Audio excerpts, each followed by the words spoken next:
900 করে টাকা দেওয়া লাগবে, সেই 3 অক্ত খাবার দেওয়া লাগবে। ওই নিজেই বাঁচি না, তারপরে হচ্ছে খাবার দেবো কখনতে, আর নিজেরা বাঁচবো কেনা কিনে। নূরজাহান বেগম জানান, তার স্বামী কোনো জমি জমা রেখে যায়নি। জীবন বাঁচাতে 18% জমি বর্গা নিয়ে ফসল ফলিয়ে জীবিকা নির্বাহ করেন তারা। ওয়ালটন আবারও মিলিয়নিয়ার অফারে ওয়ালটন ফ্রিজ কিনে আপনিও হয়ে যেতে পারেন মিলিয়নিয়ার। এবার সেই জমিতে লাগিয়েছে ধান, আর ধান পেকে যাওয়ায় কৃষক নিতে না পারায় নূরজাহান বেগম ও তার মেয়ে বেদেনা বেগম ক্ষেতের ধান কাটতে নামেন। মেয়ে বেদেনা বেগম এবং স্থানীয় এক কৃষক বলেন, আমার স্বামী নেই, থাকি মায়ের কাছে। কষ্টের সংসারে মায়ের সাথে আমিও ধান কাটতে আসছি।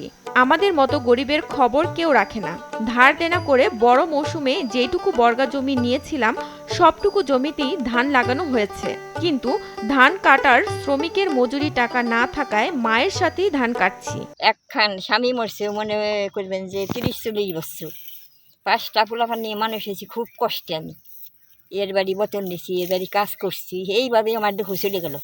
চেয়ারম্যান মেম্বার কইলো না যে এই বিটির এখন কাটবেই, কিছু একটু সাহায্য করি। আরো না মানুষ গরিব বলে কত কিছুই করে, কি করবো এখন তো টাকার জন্য কিষান নিবার পারি না। একটা কিষানের দাম 900 1000, এত টাকা কখনই পাবো?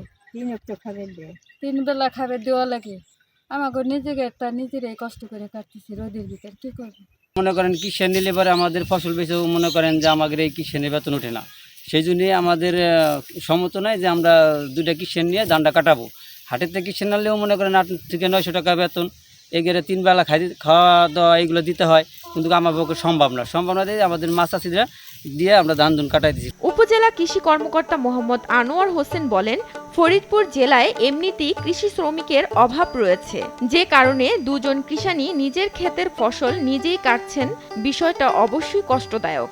আমি আগামী দিনে কৃষি প্রণোদনা আসলে অবশ্যই তাদের সাহায্য করব।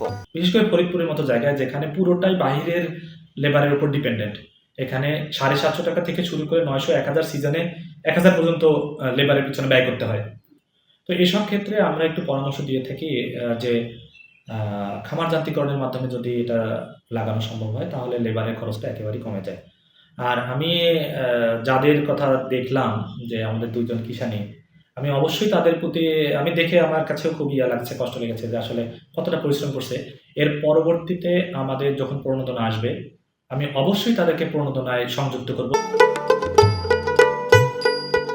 এসিটিভি ডিজিটাল।